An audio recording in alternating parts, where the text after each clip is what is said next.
Olá, amigos aprendizes do Evangelho. Nosso comentário hoje é do capítulo 28 do livro Pão Nosso, baseado numa fala que está na carta de Paulo aos Coríntios, a primeira, capítulo 10, versículo 23, que diz: Mas nem todas as coisas edificam. O título do capítulo é uma pergunta, né? E os fins?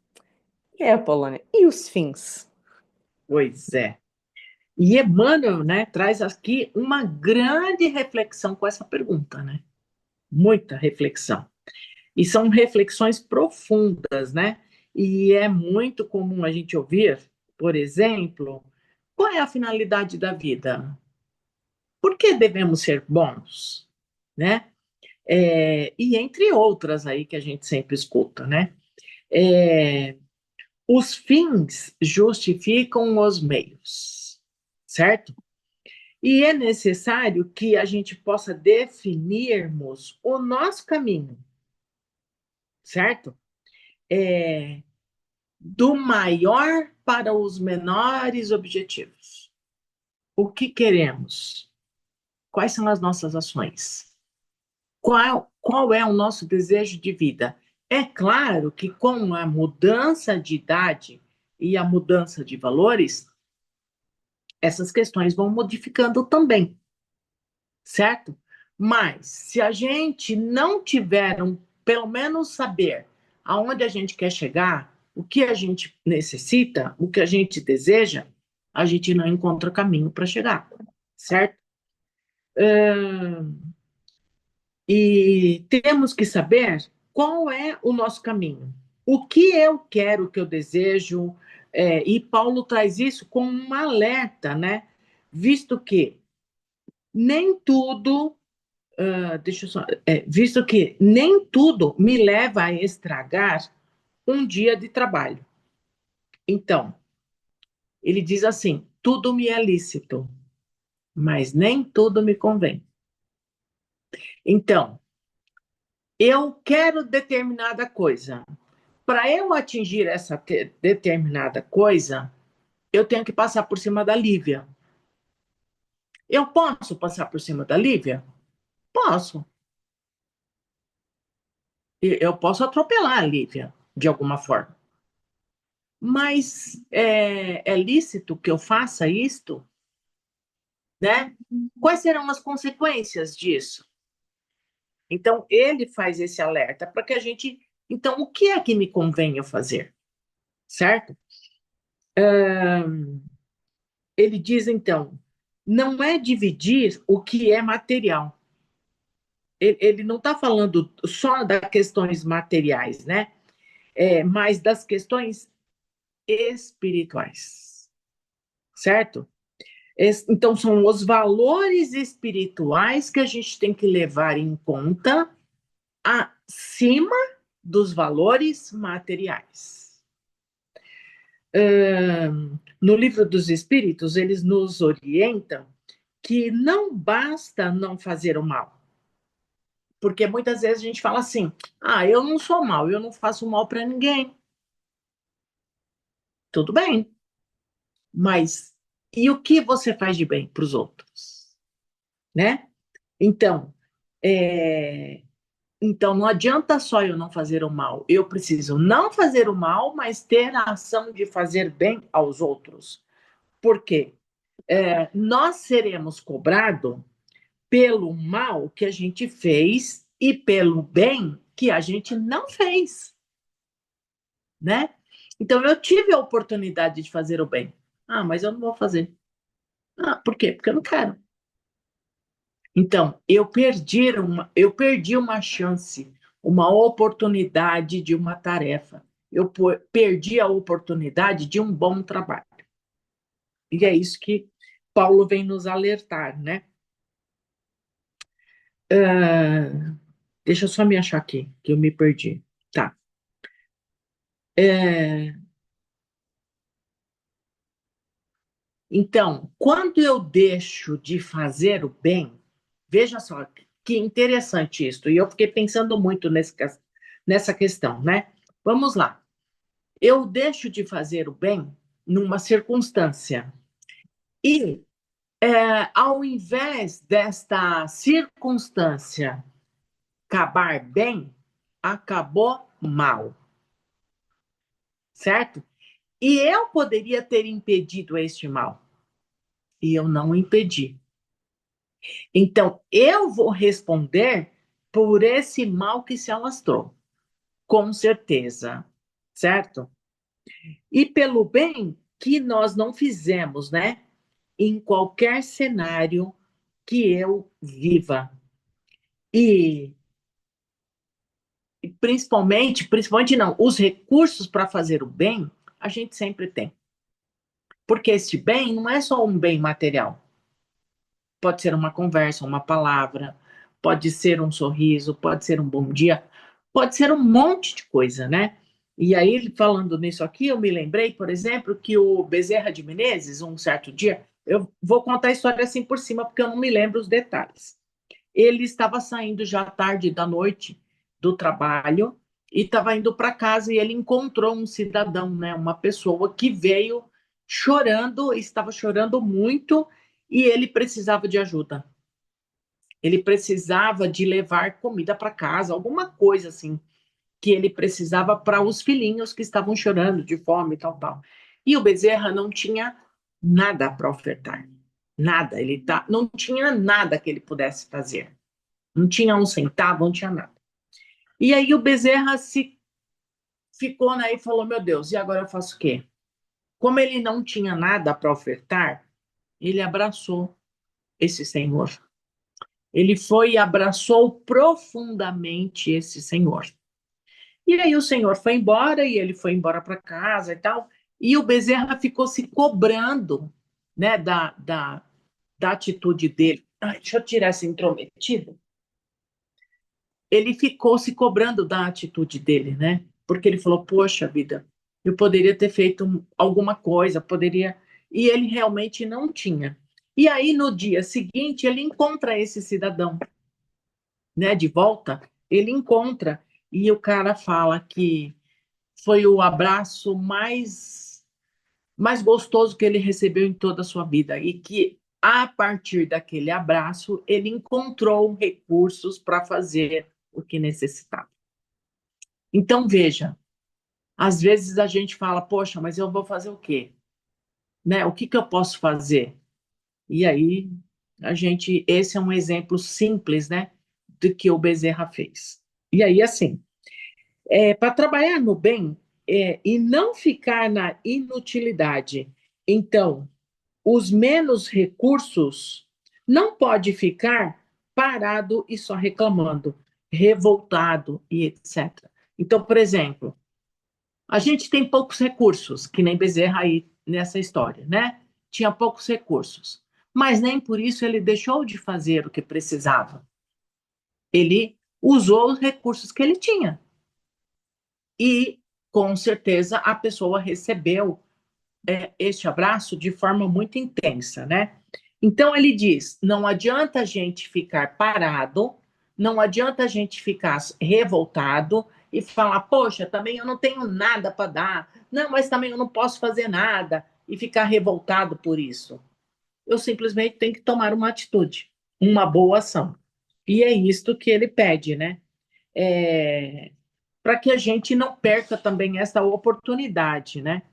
Aquele que tem a fortuna e usa somente em benefício próprio, ele junta, junta, junta, junta e morre, né? E aí, o que ele fez com tanta juntação,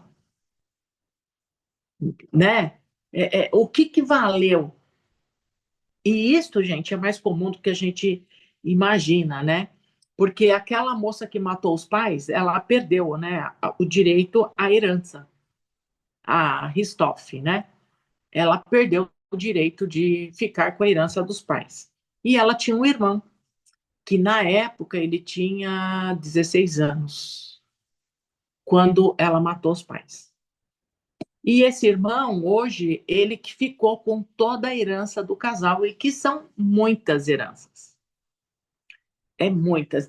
Disseram que só em São Paulo, na cidade de São Paulo, eles têm 27 imóveis.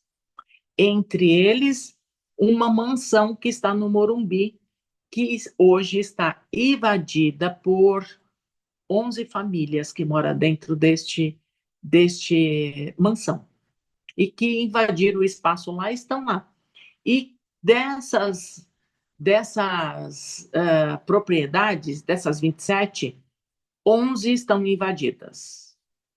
E o rapaz, ele sumiu, né? Ele está vivendo no meio do mato, no meio do nada, entendeu? Disse que ninguém, nem o advogado consegue achar, e ele já não está pagando nem os IPTUs desses imóveis, nada, né?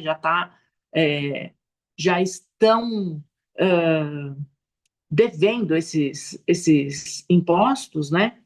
E aí eu fiquei pensando, né?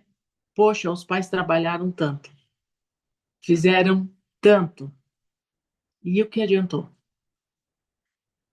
E aí esse menino praticamente, acredito que a vida dele acabou ali naquele momento, porque a família dele foi destruída. A irmã, acho que ele nem deve considerar mais irmã, né? Porque assim, ela tirou tudo dele, né?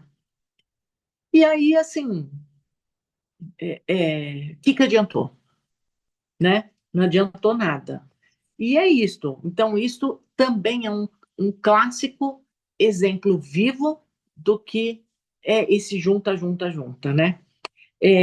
Aí ele diz ainda assim, né? O Emmanuel diz, né, que o escritor ele tem o dom da escrita e ele, quando ele não usa esse dom para escrever o bem se ele usar esse dom para escrever o mal e ele levar a revolta, levar a discórdia, levar, enfim, ele pergunta qual é o fim disto.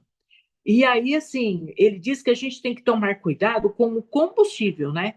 Para que a gente não seja o combustível do alastramento do mal.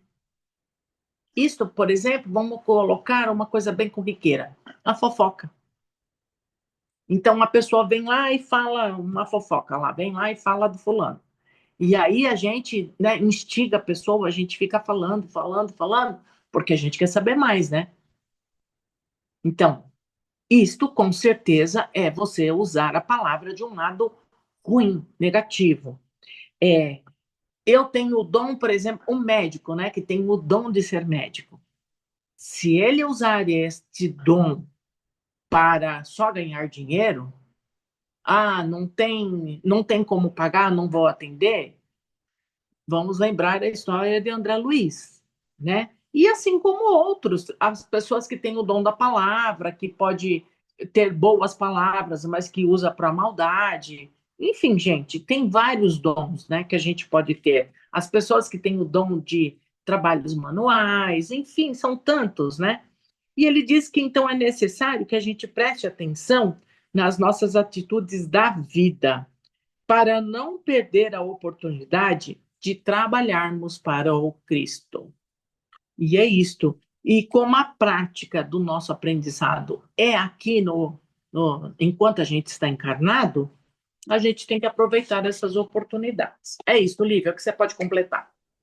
Esse capítulo traz para mim a lembrança das minhas frases preferidas do Evangelho, que você explicou bem, e você até fez o desdobramento explicando, e a frase até fala assim: nós não somos só responsáveis pelo mal que a gente faz, nós somos responsáveis pelo mal que decorre de um bem que a gente deixa de fazer. Que você explicou até assim as consequências, às vezes a gente deixa de fazer alguma coisa e vira uma catástrofe porque a gente se omitiu. E é isso que o Evangelho reforça. Para não fazer o bem, basta a preguiça e a negligência, basta você ficar parado. E aí? Eu vou passar minha encarnação inteira sentada no sofá e vou dizer que eu tive uma encarnação de produtiva, uma encarnação que me permita entrar numa colônia, né, ser bem recebida no mundo espiritual, sem eu contribuir com nada, né, sem eu ter sido útil à sociedade. É, e aí, o capítulo também, assim, me fez refletir bastante sobre as profissões, porque a gente já falou isso várias vezes, né? Dar o melhor do que nós temos, em qualquer que seja a nossa posição.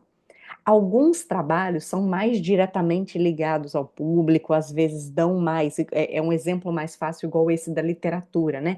A gente toma cuidado com o que escreve, mas todos nós usamos redes sociais, inclusive na nossa vida pessoal.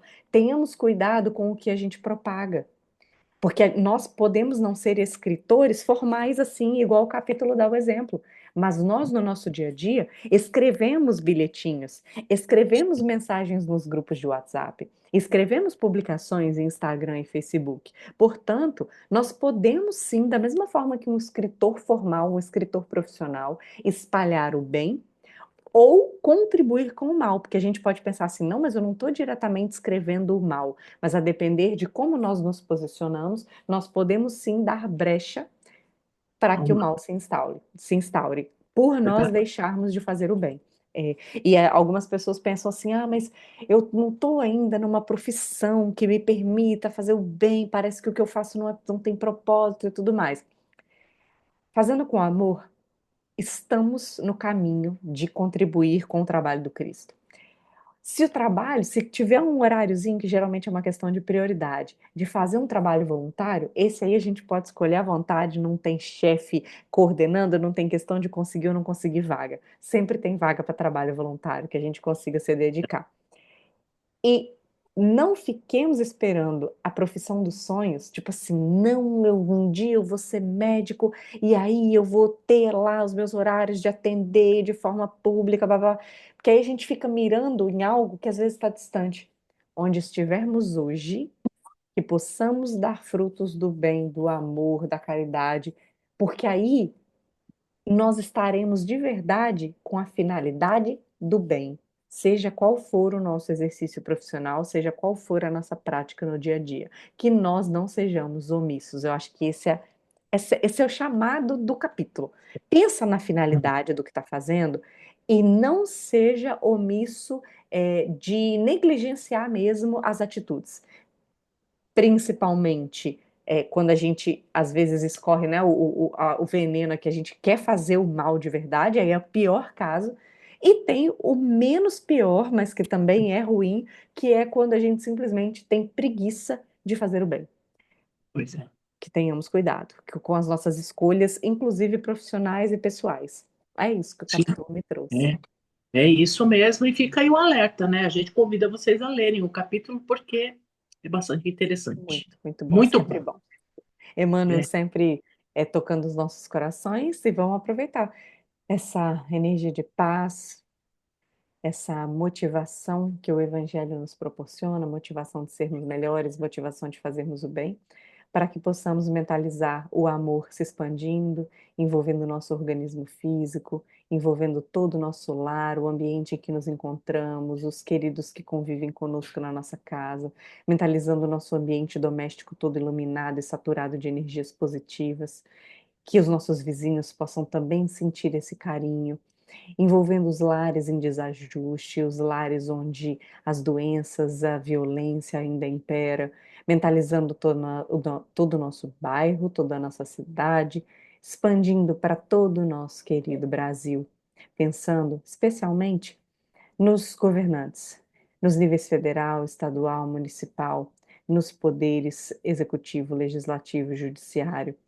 onde houver uma mente, um espírito responsável pela gestão do Brasil, pela gestão do poder público, que tenham suas mentes iluminadas, seus corações tocados, para tomarem as melhores decisões em prol da população. Essa mesma vibração de amor vibramos para os governantes dos outros países do nosso querido globo terrestre, para que as guerras possam cessar, as buscas incessantes pelo poder, a ganância exacerbada possa ser controlada, que a população que mais sofre possa receber essas nossas energias como uma forma de alívio. Onde houver um coração oprimido, uma mente desesperada, um corpo sofrido, qualquer um que esteja passando por dor física, emocional, espiritual, que a nossa energia possa levar alívio, possa levar consolo, que a nossa energia possa levar saciedade a quem tem fome, quem tem sede. E essa nossa energia também se expande para o mundo espiritual. todo aquele espírito que se encontra perdido, desorientado, especialmente aquele que faz o mal por obstinação, que possa usar as nossas energias para acalmar seus corações e tomarem um novo rumo nas suas caminhadas evolutivas. Mentalizamos também com um abraço carinhoso os queridos que já estão do outro lado da vida, que estejam recebendo o nosso melhor carinho, o nosso melhor abraço, para que estejam bem em suas recuperações, que possam receber essas energias de saudade de uma forma muito positiva.